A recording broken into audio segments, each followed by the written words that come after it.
नमस्कार दोस्तों, prime academy के इस चैनल पर आप सभी का स्वागत है। मैं जसवंत सर। आज आपको बताते हैं थोड़ा सा इतिहास के बारे में कि आरओ एग्जाम या एसआई एग्जाम के लिए इतिहास का अध्ययन हम कैसे करें, जिससे कम समय में हम ज़्यादा से ज़्यादा चीज़ों को कैच कर सकें, पकड़ सकें। कुछ स्टूडेंट हमारे ऐसे हैं जो इतिहास पढ़े हुए हैं हमसे क्लास में। कुछ ऐसे भी स्टूडेंट हमसे जुड़े हुए हैं जो जिन्होंने इतिहास नहीं पढ़ा हुआ है, कभी इतिहास उनका सब्जेक्ट ही नहीं रहा है। या हो सकता है कुछ बच्चे स्नातक स्तर पर इतिहास सब्जेक्ट के रूप में पढ़ते हैं या हाई इंटर में, हाई स्कूल में कुछ ना कुछ पढ़े होते हैं। तो यहाँ बताएंगे आप स्मार्ट स्टडी कैसे करें। 2 से 3 महीने जो आपके पास टाइम है, या 2-3 महीने में आपका एग्जाम जो होता है, कोई वनडे एग्जाम हो या फिर आरओ तक का एग्जाम हो या पीसीएस तक का हो, तो किस सेक्शन से ज्यादा क्वेश्चन आएंगे, कौन से सेक्शन हमें ज्यादा ध्यान देना है। तो चलिए शुरू करते हैं। इतिहास। इतिहास की इंग्लिश क्या होती है? हिस्ट्री। हिस्ट्री, इतिहास दो शब्दों से मिलकर बना हुआ है।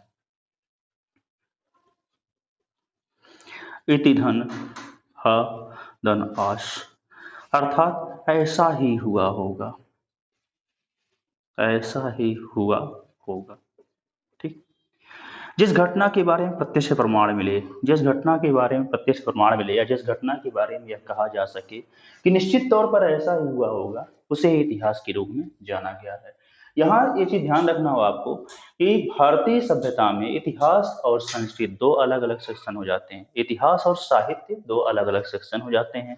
साहित्य में उन घटनाओं को, जैसे जिनके बारे में सिर्फ कहानियों में सुना गया, जिनके बारे में प्रत्यक्ष प्रमाण नहीं, उन्हें भी शामिल कर दिया जाता है। इतिहास में सिर्फ उन घटनाओं को स्थान दिया जाता है जिनके बारे में कोई प्रत्यक्ष प्रमाण मिलता है। ठीक है। इतिहास का एनालिसिस, वास्तव में सबसे पहले इतिहास के बारे में जो हमें जानकारी दिए थे वो थे हेरोडोटस। ठीक। हेरोडोट्स, इन्हें इतिहास का जनक कहा जाता है। ठीक है।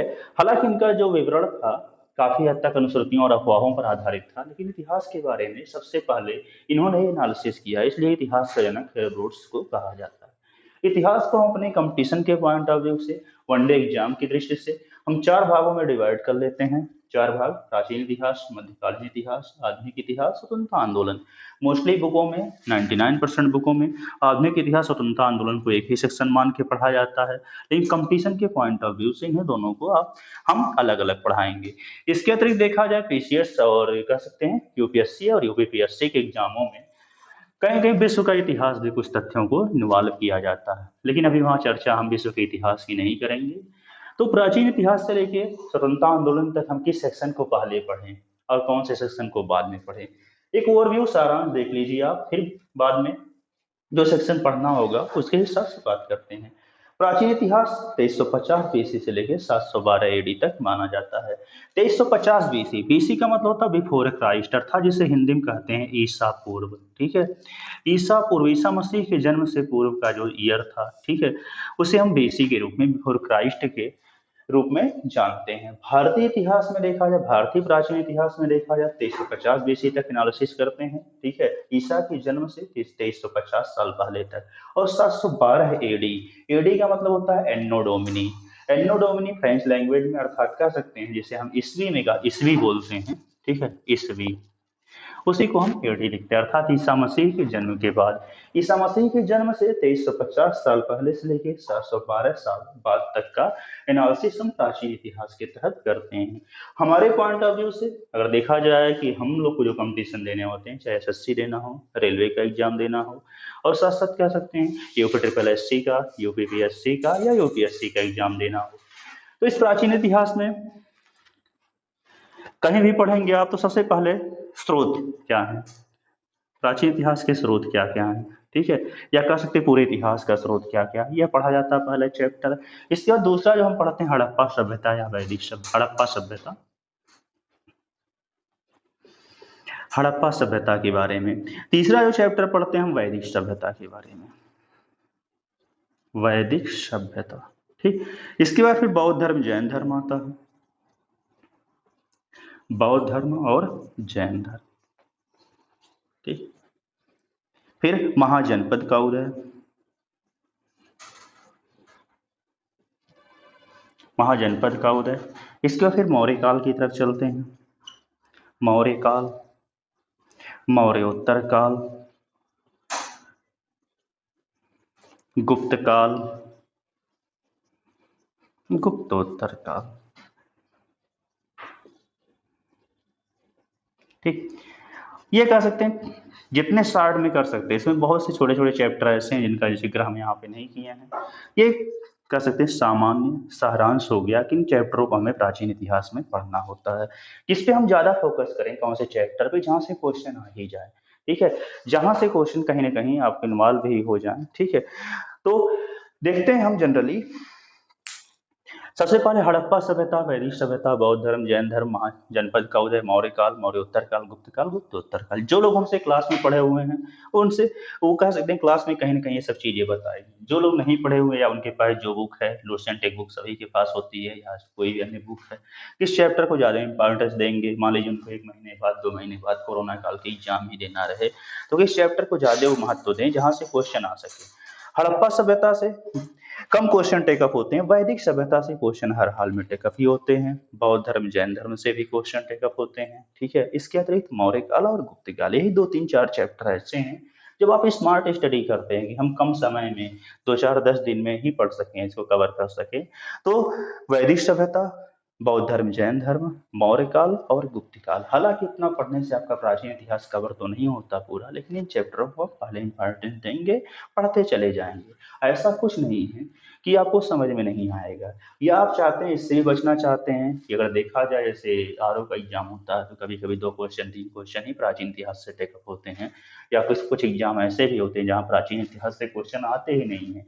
फिर भी आप कोशिश कीजिएगा कि 1 2 चैप्टर अच्छे से ध्यान दे दें। शुरुआत के स्रोत हो गया, प्राचीन इतिहास के स्रोत क्या क्या हैं, या फिर कह सकते हैं हड़प्पा सभ्यता में कुछ चीजें देख लीजिए, वैदिक सभ्यता में, ठीक है। ये 2 3 चैप्टर देख करके अभी आप काम चला सकते हैं। खैर, आगे के वीडियो में पूरा एक चैप्टर पर डिस्कस करता ही चलूंगा अच्छे से, ठीक है। तो प्राचीन इतिहास में जो स्टूडेंट हमसे पहले पढ़े हुए हैं उनको ये सब चीजें थोड़ा सा ध्यान देना होगा। इसके बाद फिर मध्यकालीन इतिहास की तरफ जब चलेंगे हम, मध्यकालीन इतिहास में कौन से चैप्टर को हम पहले पढ़ें, कहाँ से ज्यादा क्वेश्चन आते हैं, ठीक है। मध्यकालीन इतिहास 712 एडी, मध्यकालीन इतिहास 712 एडी से 1707 एडी तक कह सकते हैं मध्यकालीन इतिहास का दायरा माना जाता है। 712 एडी में हुआ क्या था, अरबों का आक्रमण सबसे पहले होता है, अरबों का आक्रमण, ठीक। इसका तुर्कों का आक्रमण, ये 2 चैप्टर सबसे पहले आप पढ़ते हैं। लेकिन यहाँ से क्वेश्चन सिर्फ नाम मात्र ही आते हैं एग्जामों में, अरबों के आक्रमण, तुर्कों के आक्रमण की बात, ठीक। सबसे जो इंपॉर्टेंट चैप्टर आपका है दिल्ली सल्तनत, दिल्ली सल्तनत। दिल्ली सल्तनत जो माना जाता है 1206 से लेकर के 1526 तक, ठीक है। 1206 से लेकर 1526 तक दिल्ली सल्तनत माना जाता है। दिल्ली सल्तनत क्रमशः 5 वंशों ने शासन किया। 5 वंश कौन कौन शासन किए थे, गुलाम खिलजी, तुगलक, ठीक है, सैयद, लोदी, यह 5 वंश थे जो दिल्ली सल्तनत पर शासन किए, ठीक है। इन 5 वंशों के बारे में इनके राजनीतिक इतिहास से ज्यादा क्वेश्चन टेकअप होते हैं। राजनीतिक इतिहास मतलब कौन सा शासक कब बना, उसकी विशेषताएं क्या थी, उसके समय में कौन कौन से काम हुए। इनकी संस्कृति, कला और संस्कृति से क्वेश्चन कम टेकअप होते हैं। तो ध्यान रखिएगा, दिल्ली सल्तनत आपको क्या पढ़ना है कि 5 वंशों के बारे में थोड़ा थोड़ा, गुलाम खिलजी, तुगलक, सैयद, लोदी, कौन सा शासक कब हुआ, कौन से वंश ने कब से कब तक शासन किया, ठीक है। और साथ साथ दिल्ली सल्तनत की शुरुआत के जो 1 2 शासक उन्हें अच्छे से पढ़ लीजिएगा, ध्यान दीजिएगा। इसका दिल्ली सल्तनत के बाद हम चलते हैं गुलाम, एक मिनट, मुगल काल की तरफ। मुगल काल, मुगल काल 1526 से लेके 1707 तक। अलग बात है 1707 में 1857 तक चला जाता अंतिम मुगल बादशाह, लेकिन मुगल काल 1526 से मेन तौर पे 1707 तक ही माना जाता है, ठीक है। 1526 से 1707,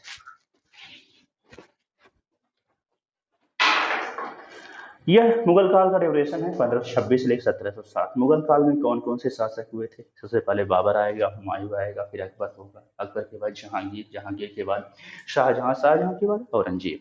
इस तरह से क्रमशः जो शुरुआत के 6 7 शासक थे उनके बारे में, साथ साथ इन्होंने इनके मुगल काल के शासकों को, कौन से शासक का काल सबसे इंपॉर्टेंट था, कि शासक के काल में कौन से भवन बनाए गए, कौन से स्थापत्य कला का विकास हुआ, चित्रकला किसके समय डेवलप हुई, साहित्य काल का स्वर्णकाल किसका था, ये सब गतिविधियों पे ज्यादा ध्यान देंगे। तो अगर मध्यकालीन इतिहास को आप स्टार्ट में पढ़ना चाहते हैं तो दिल्ली सल्तनत और मुगल काल पहले पढ़ लीजिए इन दोनों को अच्छे से, ताकि 2 महीने 3 महीने के अंदर अगर कोई आपका एग्जाम है तो इतिहास में इतने से क्वेश्चन थोड़ा सा इसका आपको लेना होगा। ठीक, और पूरा पढ़ने की बात जब करेंगे, मध्यकालीन इतिहास पूरा पढ़ने में क्लास लेक्चर में आप पढ़ते हैं तो भी 2 से 3 महीने लग जाते हैं, अगर रेगुलर 1 घंटे पढ़ाया जाए तो भी। ठीक है, तो शुरुआत में आप दिल्ली सल्तनत और मुगल काल को कवर करने की कोशिश कीजिएगा। बात आती है आधुनिक इतिहास की, जो 1707 से लेकर 1857 तक माना जाता है। ठीक है, इसमें अभी काफी बच्चे हमसे नहीं पढ़े होंगे आधुनिक इतिहास, कौन कौन से युग महत्वपूर्ण है, किसके किसके बारे में पढ़ा जाए, ठीक है, और क्या क्या गतिविधियों पे ध्यान दिया जाए। ठीक है, इधर बिठाते हैं तो बात करते हैं।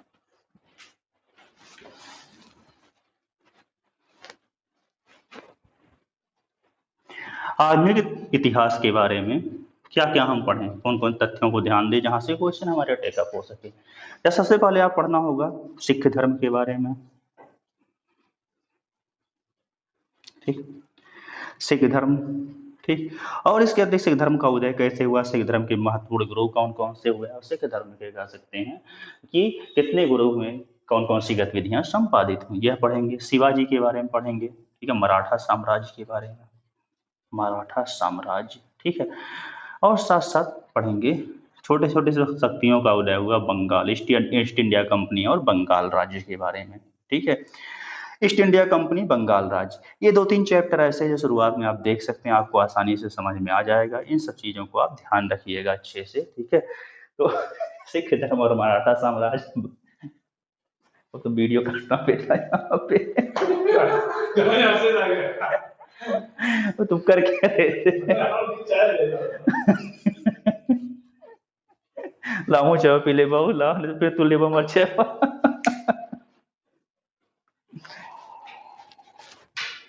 तुम यहाँ वीडियो काटोगे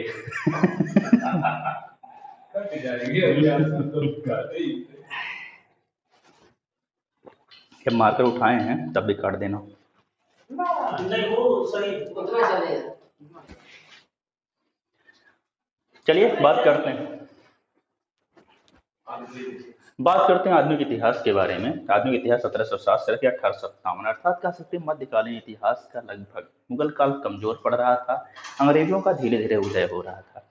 इस दौरान कौन कौन सी छोटी शक्तियों का उदय हुआ, जैसे सिख धर्म पढ़ेंगे सबसे पहले, मराठा साम्राज्य पढ़ेंगे, बंगाल राज्य। ठीक है, साथ साथ इसी में हैदर अली और टीपू सुल्तान। ठीक है, इतिहास की कुछ महत्वपूर्ण लड़ाइयां हो जाती है इस बीच में, जैसे प्लासी का युद्ध हुआ, बक्सर का युद्ध हुआ, ठीक है, आंग्ल मराठा युद्ध हुआ। ठीक, आंग्ल मराठा युद्ध के साथ साथ कह सकते हैं कि हैदर अली टिपू सुल्तान ने मिलकर के चार युद्ध लड़े थे। ठीक, आंग्ल मैसूर युद्ध जिन्हें कहते हैं। ठीक है, यह कह सकते हैं अंग्रेजों से 4 युद्ध लड़े गए थे।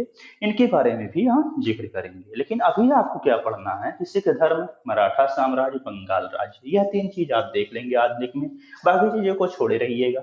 आपके पास जो भी सोर्स होंगे वहां से देखिए, कुछ बैकअप बनाए रखिए, खासकर जो हमसे पढ़े हुए स्टूडेंट हैं उनसे हम यही सलाह देना चाहेंगे, इन 3 चैप्टर को पहले कवर करें, बाकी चीजें छोड़े रहें, फिर धीरे धीरे कवर करते हैं उसको हम।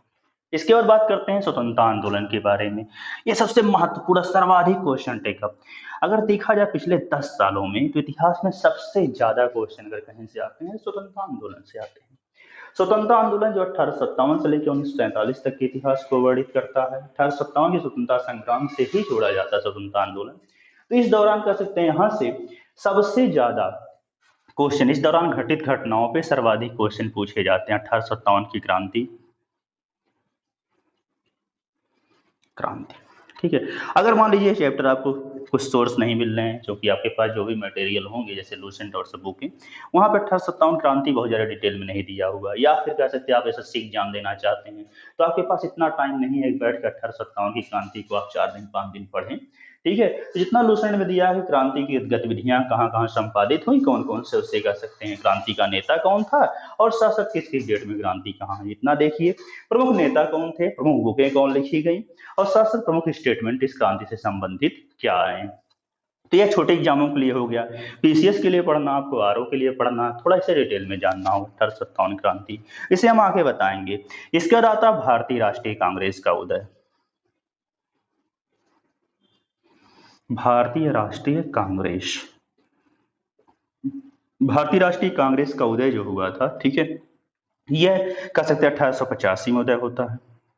ठीक, 1885 के बाद जो कांग्रेस से सबसे ज्यादा क्वेश्चन, इसे भारतीय राष्ट्रीय कांग्रेस से 1885 में उदय हुआ। इसके बाद कह सकते हैं बहुत सी गतिविधियां इसके द्वारा संपादित की गई, ठीक है, बहुत से आंदोलन चलाए गए, ठीक, और साथ साथ कौन से आंदोलन की, कौन से इस अधिवेशन की अध्यक्षता किसने किया, इस भारतीय राष्ट्रीय कांग्रेस के जो अधिवेशन होते थे उसके विरोध में किसने क्या बोला, ठीक है, नरम दल क्या था, गरम दल क्या था, प्रमुख नेता कौन थे, इन सबसे क्वेश्चन बहुत आते हैं। तो ये एक बड़ा टॉपिक है स्वतंत्रता आंदोलन का, जहां से क्वेश्चन टेकअप होते ही हैं। और इससे भी सबसे महत्वपूर्ण टॉपिक जो है महात्मा गांधी, ठीक है।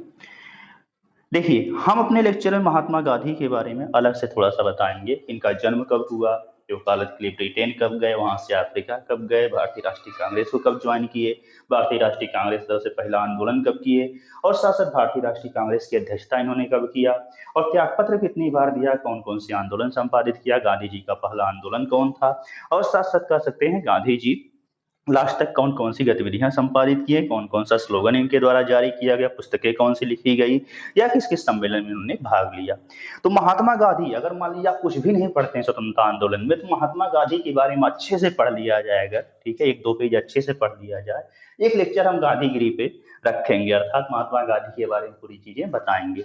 अगर महात्मा गांधी के बारे में पूरी चीजें पढ़ लिया जाए अच्छे से, हालांकि बहुत सी बुकें लिखी गई हैं, बुकों को नहीं पढ़ना, कंपटीशन के पॉइंट ऑफ व्यू से कुछ कुल मिलाकर के 250 से 300 शब्दों के बीच में ही बता देंगे।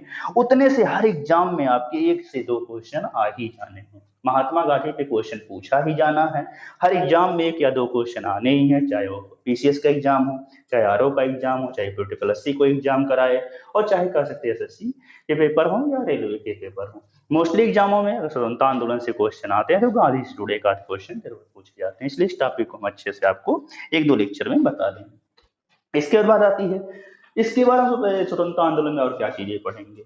भारतीय स्वतंत्रता प्राप्त करने के लिए जो क्रांतिकारियों द्वारा संघर्ष किए गए, बहुत सारे समितियों का गठन किया गया, बहुत सारी पुस्तकें लिखी गई, बहुत सारे समाचार पत्र और पत्रिकाएं जारी की गई, उनके बारे में जिक्र किया जाएगा। अभी आपके पास जो सोर्स होगा उससे इतिहास कैसे पढ़ना है, क्या चीजें जाननी है, इतिहास में प्राचीन, मध्यकालीन, आधुनिक स्वतंत्रता आंदोलन कौन कौन चीजें पढ़नी है, एक थोड़ा सा ओवरव्यू इस लॉकडाउन में बनाते चलिए, एक सारांश देखते चलिए, जिससे हो सके कि आगे आने वाले समय जब इतिहास पढ़ाया जाए तो सारी चीजें आपको समझ में आ जाए। धन्यवाद।